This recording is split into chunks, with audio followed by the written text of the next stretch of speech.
I've had a disastrous month on Etsy. Not only did I lose my star seller status, I got my first 1-star review and I could have avoided it. And on top of that, or possibly because of that, my sales have been down the toilet. I've been putting off filming this video because this is not the update I wanted to give you guys, but here we are. If this is your first video of mine that you're seeing, I run a micro Etsy sticker shop that I'm trying to grow into a monster. And this is the 8th month update. In this video, I will address these setbacks, and as usual, at the very end, I will show you my monthly sales and my profits, if there are any. First up is how I lost my star seller status. If you aren't aware, in order to have the star seller badge on your account, you have to make 3 metrics. The first one is your average customer rating. It has to be 4.8 or above. You also have to have a message response rate of 95% or over. And the last one, you have to have an on-time shipping and tracking of 95% or above. So Etsy looks at the previous 3 months in order to make this evaluation on the first of each month. So at the first of the month, you are either a star seller, or if you're not, then tough noogies. And supposedly this doesn't have any effect on your shop, but of course a buyer may see that badge and it could influence if they are going to buy from you or from somebody else. So my average customer rating is still fine. It is at 4.9, but my message response rate and my on-time shipping has not been so great.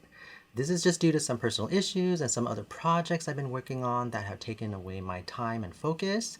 Also, I was moving from using a Cricut Maker 3 to the Graphtec CE7000 that I just purchased.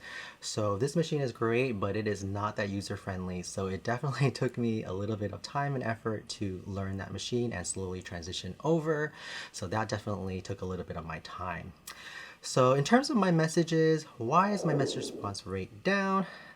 So when I'm busy, I have this really bad habit of just looking at my messages and then thinking I'm gonna come back to them and answer, but a lot of times I just don't get back there, or I get back there too late, right? A lot of times, if it's like messages from people who are already ordered something from me, definitely I try to prioritize those people and I answer the questions right away. But a lot of times these questions that I get are from people who haven't purchased anything, and their questions sometimes are, I don't want to say dumb, but they're dumb. So, a lot of times I'll have a listing where it's like, waterproof stickers is the first 2 words of the listing. And, I may answer the first 9 people that ask me, is it waterproof? But the 10th person, I'm just like, I can't with these people. And I know, I need to put on my customer service hat and just give them an answer, because these are obviously potential customers, people that might buy something from you.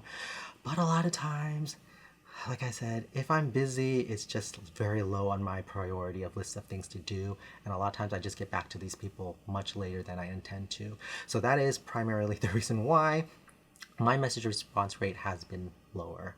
And I've always kind of been against the auto reply message, but I think I may need to kind of test it out and see how that works. Because obviously this is on Etsy, you want to give a very personal response to everyone and that personal touch.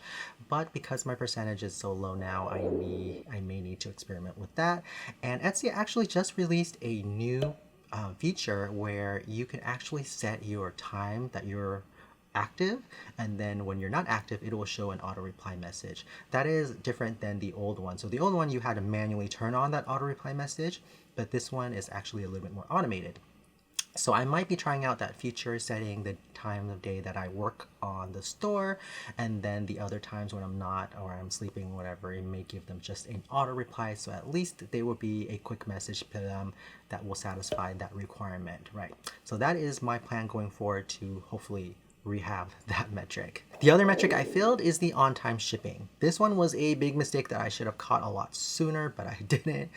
If you purchase your shipping labels from Etsy, make sure that you always double check the date at the top that you are buying the labels for the right date. Because I always assumed that they were just using the current date unless you change that date, right? But I didn't realize that if you were buying your shipping labels close to the end of the business day, that a lot of times Etsy will automatically push that date to the next business day. So for instance, my last drop-off time for USPS is 5:30 p.m. So a lot of times at 4:30, 5 p.m. I'm scrambling to buy these labels so I can get them out on time. But I didn't realize that the date Etsy was using was the next business day. So even though I'm scrambling and working hard to get my shipments out on time, I was actually being penalized for this without noticing it because the labels were actually being purchased for the next day. And when you do that, there's no other way to correct it besides refunding all of the labels and then rebuying them. That's the only way to change that date. Because once that date is set in an Etsy system and the labels are purchased, then that's set in stone unless, like I said, you refund everything and repurchase. Which of course, when you're scrambling at the end of the day, that's definitely not something that you want to do.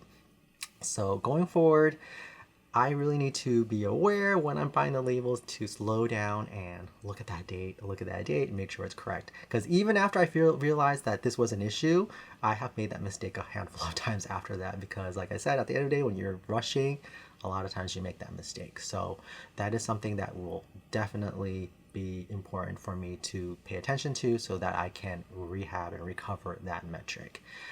And the other thing, of course, is if even after that I find that the percentage is not right, I may need to reevaluate and add another processing day to my process. So on top of losing my star seller badge, I also got my first 1-star review, and this one hurt because I could have avoided this definitely. What happened was I had a customer order a custom sticker for me, but when they sent me what they wanted, it was actually a car decal, and not just a car decal, a 3-color car decal that would have to be vinyl stacked, which is not really my specialty. And then also the design they sent me was a photograph of a t-shirt, and then the design was on the t-shirt. And not even a good photo, and the shirt was wrinkly. So all in all, terrible all around, right? And any normal person, any sane person probably would have been like, hey, this listing is for a sticker. I can either make you a sticker or refund you, right? Well, that's what I should have done. But what happened was it kind of triggered a few of my bad traits, which is 1, my fear of confrontation, 2, my people pleasing, and 3, my perfectionism that leads to procrastination. So I was like, you know what? I think I can still do this order. So I just kept pushing it back a little bit, working on it, pushing it back, and working on it, and trying to figure this out, right, and do a good job on it anyways. And I went over the processing time that was promised to the customer. At that time, the customer then contacted me and asked me about the order. And I realized at that point that, you know what, this is going to take me an inordinate amount of work and it might not even turn out really that great. So I just told the customer then at that point that, you know what, this listing is really for a sticker. I'm really sorry, I can't do this. I can refund you your order. And of course the customer got upset, and I understand them being upset because I should have given them this message a lot earlier, right? So I fully understand why they were mad. But instead of just having me refund them, they contacted Etsy directly, had Etsy refund them. And so Etsy stepped in and did all that. And then, of course, they left me that dreaded 1-star review saying that my store is a scam and this and that, right? So I didn't even really respond to the message because I'm like, you know, it is what it is. But at this point, I kind of have to just accept that I made a mistake, which is I definitely let this go on too long, right? Instead of doing what I did, like I said, what I should have done is just from the get, just tell them, hey, this listing is not for a car decal. I can make you a sticker or I can refund you at that point.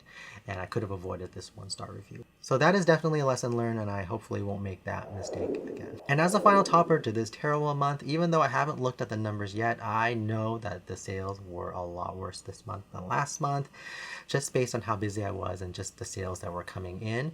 I definitely know that this is going to be bad, so let's switch over to the computer and see just how bad. So for the month of May, I had 2,304 visitors, 127 orders, 5.5% conversion rate, and my revenue was $3,015.19.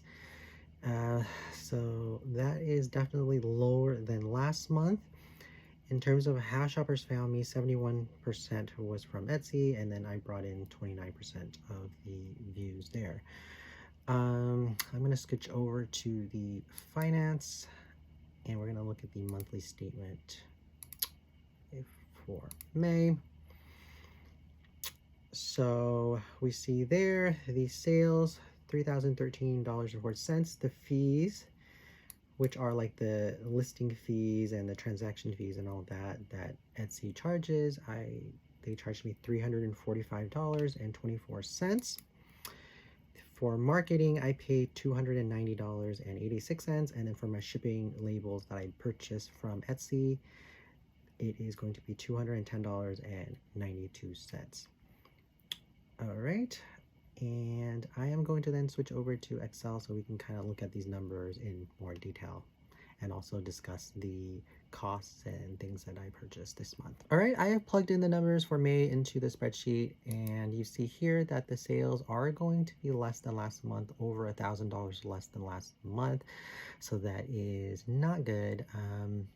So we see here from March to April, that is going to be my best month, and now I'm slid back down to 3,000. So it's not as bad as February, but it's still not that great. So I'm still unsure if this is just overall Etsy sales are down, or this was really an effect of my bad review, my loss of my star seller rating, and or all of the above. So I'm not sure about that yet. We shall see. In terms of the fees, obviously since I made less sales, then the fees are going to be less. Marketing, I spent the least amount of marketing that I have in this year, so that might be partly why the sales were a bit low. But because, like I mentioned, I was really busy, I didn't want to spend too much on advertising because I didn't want to be overwhelmed with orders. So in essence, partly the reason why the sales are down are going to be partly my fault too. So that kind of a little bit makes sense a little bit there. Shipping, $210.92. And then the net profits are going to be $2,162 or $66.02, and that is just the net profits from Etsy there. Now we're going to move over to my expenses, so that's going to take the number down a little bit. So Etsy profits there. Then I'm going to add my supplies and materials. So in terms of supplies, I spent $544.44 this month.